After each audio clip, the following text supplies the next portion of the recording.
¿qué tal? Muy buenas noches. Gracias por acompañarnos otra vez en Debate 22. Hoy vamos a hablar de perspectivas 2023. Ya casi se nos acaba este año, pero ¿qué es lo que podemos esperar para el próximo? Para ello nos acompaña Fausto Pretelín, internacionalista. Fausto, buenas noches. ¿Cómo estás? ¿Qué tal? Gusto en saludarte, Kimberly. Gracias, buenas noches. Al contrario, el gusto es nuestro. Si algo marcó 2022 fue el final, entre comillas, de la pandemia, pero también la invasión rusa a Ucrania. ¿Qué crees que vamos a poder ver en 2023? Bueno, yo creo que estamos en medio de un laberinto de muchos acontecimientos a nivel internacional y evidentemente el más grave es la guerra en Ucrania por la invasión rusa. Creo que al mismo tiempo, al día de hoy, no se ve una luz, ¿no? Ya no digamos al final del túnel, sino al final del enorme océano que divide a ambas partes, sobre todo por lo que ha ocurrido en los últimos meses, Kimberly, que es pues que Ucrania ha ganado terreno, ha recuperado terreno y ha ganado confianza y ve que Rusia está debilitada. Entonces, yo creo que la clave será ver el invierno, cómo aguanta Europa, si el invierno no va a fisurar la cohesión europea y si no va a proyectar más las crisis económicas que al día de hoy existen, por ejemplo, en Reino Unido, ¿no? O, por ejemplo, en Alemania, también la inflación tremenda que se está viviendo. Sí, son varios países, ¿no? Varios países, Alemania, que si tú recuerdas al inicio de la guerra, no estaba muy confiada, primero en enviar armas y segundo en enviar armas pesadas, ¿no? Las sanciones ha sido otro de los elementos en la que 7 u 8 rondas, pues todos los países han ido de la mano, pero algunos más que otros. Vemos Hungría cómo ha ido atacando sistemáticamente a la Unión Europea, y vemos cómo Italia con Giorgia Meloni pues también ha sido una duda de qué va a pasar con ella a lo largo de los próximos meses, ¿no? En donde la alianza que ha tendido prácticamente es un jaloneo desde que inclusive antes de que empezara su primer día de gobierno. Entonces, pues creo que la debilidad de la democracia está presente en Europa, en América Latina y por supuesto la enorme gravedad de la guerra, ¿no? Fausto, hablando justamente de estas elecciones tan polémicas en Italia, la resurrección de estos nacionalismos extremos, como estamos viendo, ¿cómo nos augura 2023? El crecimiento de los populismos, Kimberly. Yo creo que en Italia tal pareciera que en los últimos días no pasa nada cuando los italianos amanecen con un nuevo gobierno de extrema derecha o posfascista. Si bien es cierto que ha enviado mensajes al nombramiento de, por ejemplo, el anterior jefe del Parlamento Europeo, Tajani, o pues un personaje que ha estado vinculado con el anterior gobierno de Draghi en temas económicos, pues existe duda sobre el tema de aspectos sociales, ¿no? Macron fue pues a Roma en las últimas horas para tratar de alimar asperezas, porque Italia y Francia tuvieron muchas de ellas antes de que llegara Draghi en el gobierno anterior. Entonces, siempre será una duda cuando el discurso antiinmigrante, cuando el discurso que amenaza las libertades y la democracia en un país tan importante como lo es Italia, pues no deja de temblar o hacer temblar a Bruselas, la sede de la capital de la Unión Europea. Creo que eso es lo que tendremos que poner mucha atención en los próximos meses. Fausto, también para 2023 tenemos actores cruciales. China.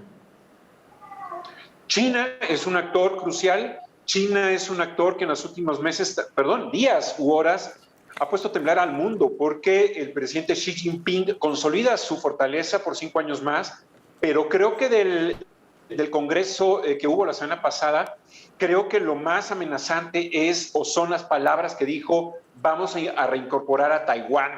Si eso lo conectamos con algunas declaraciones de militares allá en Estados Unidos, en el sentido de que podría inclusive adelantar esta invasión, ya no digamos para el 2023, sino a finales del 2022, pues lógicamente estaríamos en un conflicto mayúsculo, porque a la guerra de Rusia y Ucrania se sumaría esto que potencialmente sería mucho más desastroso, en el sentido de que pues Estados Unidos y algunos otros países están apoyando a Taiwán, ¿no?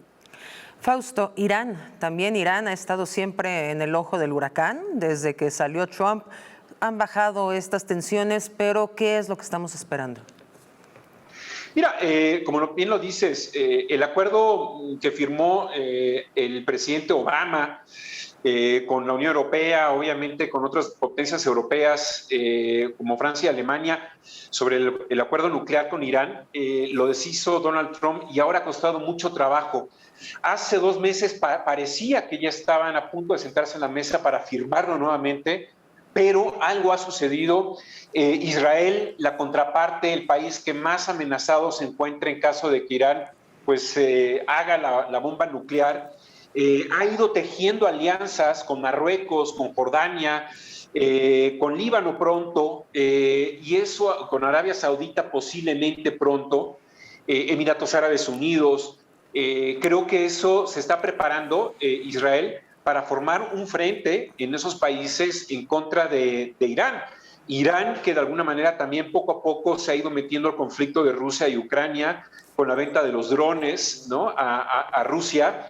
Eso ha de alguna manera pues, puesto sobre la mesa la gran duda de si se firma o no por parte de Estados Unidos este acuerdo nuclear con Irán. Creo que Israel está haciendo un trabajo diplomático muy fuerte para impedir que sea firmado.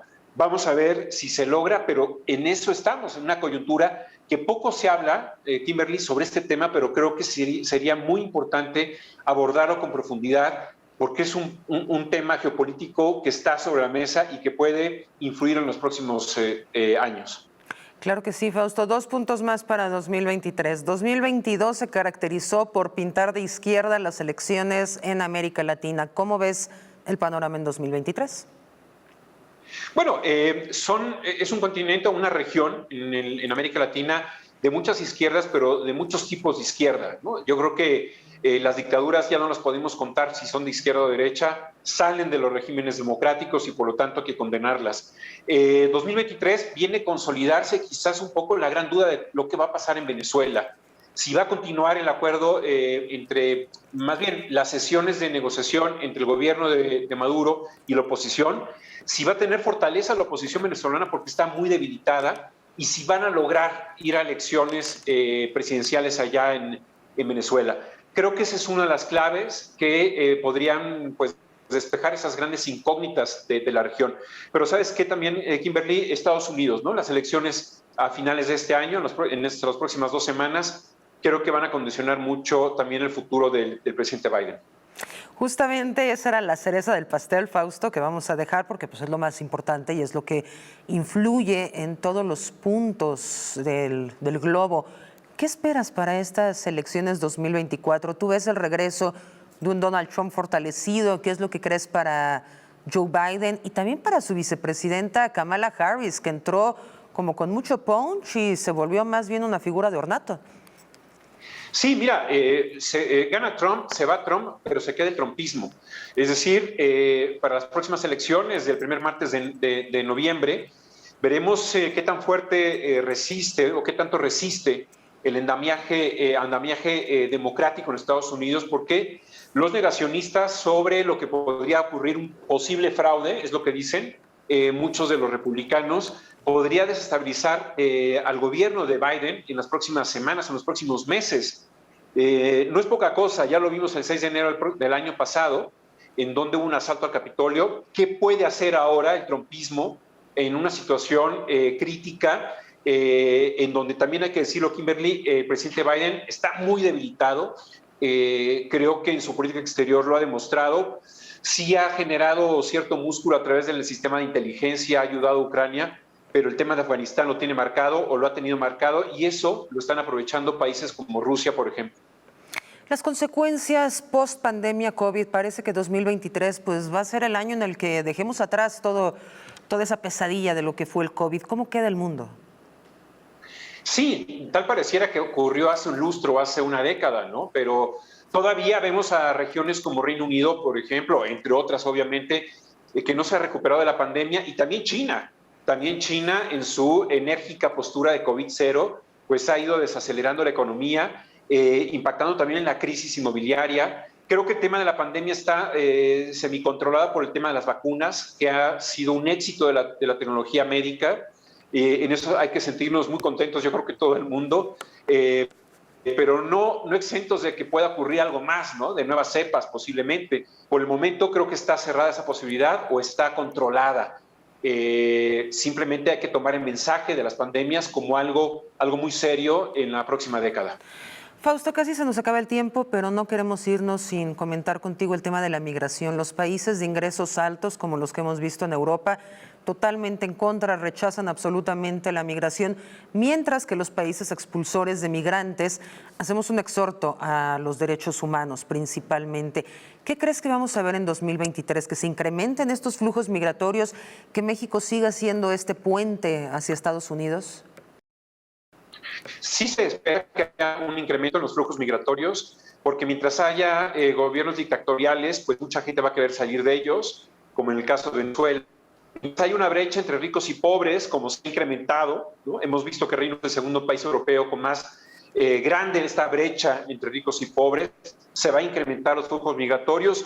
Y en el caso de México, todo depende de la política exterior del presidente López Obrador, de la política o las negociaciones que haga Ebrard.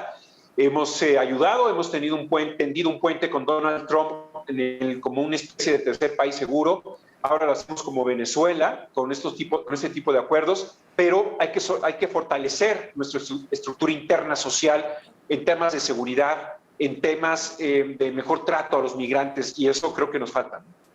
Fausto Pretelí, internacionalista, muchas gracias por haber estado con nosotros y en tan poco tiempo darnos un panorama tan completo de lo que podemos esperar en 2023. Gracias por haber estado con nosotros. Gracias a ti, Kimberly. Buenas noches. Buenas noches y vamos a hacer una pausa, no le cambie, ya volvemos.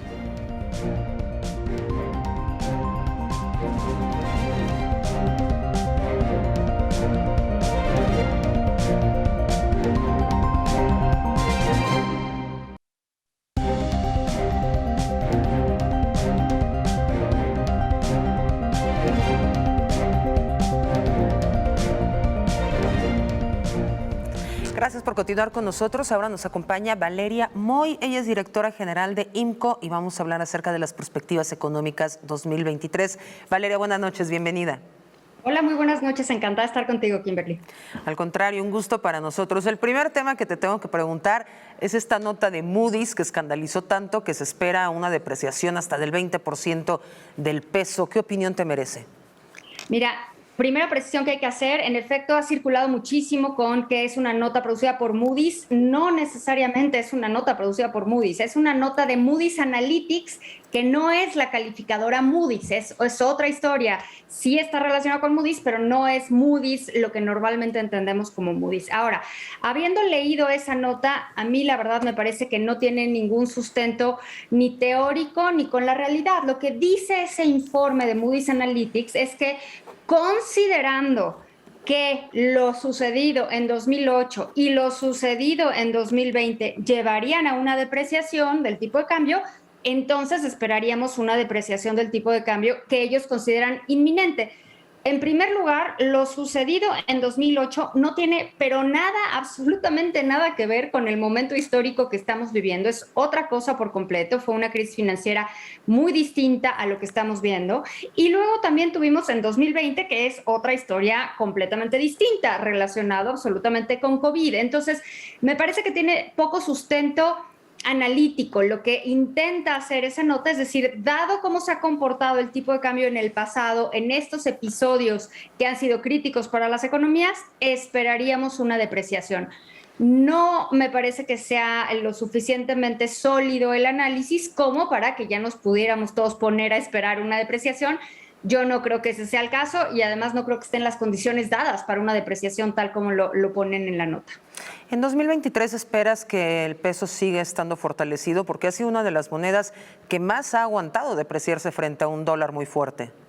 Bueno, todo depende de lo que hagan los bancos centrales, todo depende de lo que haga la Reserva Federal y de lo que haga Banco de México. Hoy por hoy tenemos un diferencial de tasas entre la tasa de interés de Estados Unidos y la tasa de interés de México de 600 puntos base, 6 puntos porcentuales. Es una diferencia muy importante que hace que México sea un país atractivo para la entrada de inversión de portafolio, en el sentido de que los fundamentales macroeconómicos del país, lo que ven los grandes inversionistas institucionales, es lo suficientemente sólido y además pues pagamos una tasa de interés que se va a acercar o va a estar por arriba de 10% a final de año. Entonces, yo creo que si esas condiciones se mantienen, México va a seguir siendo un país interesante para esa inversión de portafolio. No estoy diciendo que todo vaya a seguir así. Creo, por supuesto, que puede haber momentos complicados para el tipo de cambio, sobre todo los relacionados con el acuerdo comercial, con el TEMEC. Entonces, no esperaría yo una volatilidad demasiado amplia en este momento, pero no quiere decir que no puedan suceder cosas relacionadas con el tipo de cambio. Justamente estabas mencionando el TEMEC. ¿Crees que encontremos más controversias en 2023? A ver, a mí me parece que es normal tener controversias. Creo que estamos en esta controversia sobre las reglas de origen. Me parece que cuando estamos hablando de acuerdos comerciales tan complejos es normal tener controversias. Creo que hay una controversia muy complicada, que es la de ahorita, la que está relacionada con el sector energético. Y esa controversia me parece que va a ser bien difícil llegar a un buen fin, en el sentido de que México no tiene mucho que argumentar porque justo los cambios en la ley de la industria eléctrica son para favorecer a la industria del Estado, a la empresa del Estado, que es precisamente de lo que se queja Estados Unidos y Canadá. Entonces, yo no sé cómo podríamos salir bien librados de esa negociación. Podemos salir bien en el proceso de consultas, pero desde luego México tendrá que hacer cosas en consecuencia, ya sea retractarse de algunos cambios, dar algunos permisos, la CRE tendrá que ponerse las pilas y activarse más, y quizás esto nos permita salir bien liberados de este desencuentro. Si no, pues nos iremos a un panel que puede llamar Estados Unidos o Canadá en el momento que así lo decidan, y ya cuando está en la situación en manos de un panel, ya no es un tema de negociación, ya es un tema de decisión entre expertos, que no necesariamente va a terminar bien para México. El tema de la inflación, Valeria. La inflación, bueno, tenemos lecturas por arriba muy por arriba de lo que es la meta de Banco de México. Las más recientes están en 8.53, la inflación de la primera quincena de octubre, y todo parece indicar que esto va a seguir durante el resto del año y principios del año que entra. No es que lo diga yo, Kim, es que todas las perspectivas de Banco de México, de las principales casas de análisis, bancos, casas de bolsa, instituciones financieras, llevan a la inflación alrededor de 5%, 4,5% a finales del año que entra, lo que quiere decir que todavía durante principios del año que entra, el primer semestre del año que entra, pues veremos inflaciones que estén por arriba del 3%. Ojalá que esta inflación ya nos dé algo de tregua, porque sinceramente, dada esta inflación, pues tenemos que tener esta política de incremento de tasas que evidentemente complica la recuperación económica. Y ha habido mucha controversia entre lo que dicen las autoridades acerca del crecimiento en 2023 y lo que dicen las calificadoras. ¿Qué opinión te merece el crecimiento de México en 2023? Pues mira, creo que más que haya una discusión, hay una diferencia brutal entre lo que piensan las instituciones financieras, entre lo que consideran que la economía mexicana va a crecer en el 2023 y lo que considera la Secretaría de Hacienda. Las instituciones financieras traen una expectativa de crecimiento para 2023 que fluctúa entre el 0%, porque hay un banco, por ejemplo, Bank of America, que cree que México va a crecer 0% el año que entra, a básicamente 1.5%, que son los optimistas, rondan por ahí del 1.5, 1.6%. La mayoría está entre 1 y 1.4%. En ese sentido, llama mucho la atención la perspectiva de crecimiento de la Secretaría de Hacienda, que es en efecto la única que trae una expectativa de crecimiento de 3%. Hay que decir que es muy común que año tras año se sobreestime el crecimiento económico, porque gracias a esa sobreestimación de crecimiento puedes sobreestimar los ingresos. Hay que decir que la parte fiscal, los ingresos se estiman, el impuesto sobre la renta, pues usando ciertos supuestos de crecimiento económico para el año posterior. Y el supuesto que se hizo en esta ocasión fue que la economía mexicana crecerá al 3%, que sinceramente la Secretaría de Hacienda es el único que trae ese número. Normalmente todos los demás están no solo por debajo de ese 3, sino pues más o menos por la mitad de ese 3, alrededor del 1,5%. Hace algunas semanas escuchábamos a un Joe Biden, Valeria, que decía podríamos entrar en una recesión. Esta sombra de la recesión, cuéntanos. Bueno, por supuesto que hay una sombra de la recesión. Bloomberg, por ejemplo, ya señaló la semana pasada que le asignaba 100% de probabilidad a que haya una recesión en Estados Unidos. Y creo que lo importante aquí ya no es si hay recesión o no, sino la magnitud de la recesión. Entre los economistas nos la pasamos discutiendo sin llegar a ninguna conclusión, lo que es peor, cuál es la definición de una recesión. Y básicamente en lo único que nos ponemos de acuerdo es que sean 2 o más trimestres consecutivos con crecimiento negativo. Pero lo complicado de una recesión es qué tan profunda es esa recesión, o sea, hasta dónde caes y cuánto dura. Y ahí es donde hay muchas diferencias. No se ve, sinceramente, que vaya a ser una recesión demasiado profunda o demasiado duradera en Estados Unidos. En México, esa recesión de Estados Unidos, yo no creo que impacte en recesión en sí misma como crecimiento negativo, pero sí en una desaceleración importante del crecimiento económico. Entonces, el que a Estados Unidos le vaya mal en términos de crecimiento económico, pues nos afecta porque ellos son el principal destino de nuestras exportaciones. Más del 80% de nuestras exportaciones se va a Estados Unidos. Entonces, si Estados Unidos no nos puede comprar tanto como nos ha estado comprando, pues en ese momento se frena la economía mexicana y por eso nos importa tanto estar analizando la posibilidad de una recesión en el vecino del norte. Un tema que ha impactado mucho en 2022 pues ha sido la invasión rusa a Ucrania. Ha habido un encarecimiento brutal de los productos y servicios en Europa. ¿Crees que siga impactando esta invasión en 2023, pero a la economía mundial? A ver, yo creo que en 2023 y si me apuras los años siguientes van a ser años de acomodos. Durante muchos años la Reserva Federal de Estados Unidos inyectó trillones de dólares de liquidez al mercado. Y ese mercado, me encantaría decirte que fue únicamente el mercado norteamericano, pero no es así, porque la Reserva Federal, pues al final del día tiene impacto en lo que sucede en todo el mundo. Y creo que esa corrección, creo que ya llegó el momento de hacer esa corrección. Ya se terminó, en Estados Unidos es clarísimo, ya se terminó la época de dinero barato y en este momento esa corrección, ese freno brutal que se está poniendo en la economía estadounidense va a llevar a una corrección en todas las demás economías. Y la guerra Rusia con Ucrania, eso está complicando todavía más el panorama. Más allá del impacto que tienen Rusia y Ucrania, por ejemplo, en la producción de bienes agrícolas, que ya sabemos su importancia en la producción de trigo o en la producción de maíz, hay que decir que producen también minerales raros, así se les llama, y estos minerales raros son muy utilizados en la industria, por ejemplo, de semiconductores. Entonces, en la medida en la que esta guerra continúe, ese sector va a seguir deprimido y por más que quieran ponerse al día o tratar de cubrir ese mercado que hoy por hoy está en otra región y lo quieran cubrir en Estados Unidos o en Asia, pues ese proceso toma tiempo, no se hace inmediatamente, ni puedes poner una fábrica inmediatamente. Entonces, yo creo que 2023 va a ser un año de ajustes complicados y dolorosos en el sentido de que no va a haber el crecimiento económico que a todos nos gustaría ver. Valeria, el papel de China. China es un jugador, Kimberly, que no entendemos desde México. Es un jugador enorme en la economía global y hay que entender que no es un jugador económico, no es únicamente un jugador económico. El pleito que están teniendo China y Estados Unidos en estos momentos es por la supremacía mundial, es por quién es el poder más grande del planeta Tierra. Ya sé que suena como a película, pero así es. Y eso es lo que no logramos entender. Para México debería de ser una oportunidad de oro en el sentido de que podemos capturar producción que hoy por hoy hace China que quiere trasladarse a México y lo estamos viendo. Hay regiones en el país que están creciendo de forma impresionante por esta oportunidad, pero el rol que tiene China creo que necesitamos entenderlo mucho más porque además el presidente chino pues va a extender su mandato todo lo que pueda y esa gran potencia va a cambiar las reglas del juego de la economía mundial.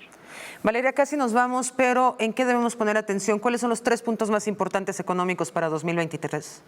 Inflación, crecimiento, elecciones. Y elecciones no debería de ser relevante para el tema económico, pero desafortunadamente la política siempre es relevante para el tema económico. Valeria Moy, muchas gracias por haber estado con nosotros y pintarnos en tan pocos minutos este panorama tan amplio. Gracias, un gusto estar contigo. Al contrario, gracias a ustedes. Gracias y buenas noches. Lo esperamos el próximo miércoles a las 9. Ya viene Pantalla de Cristal.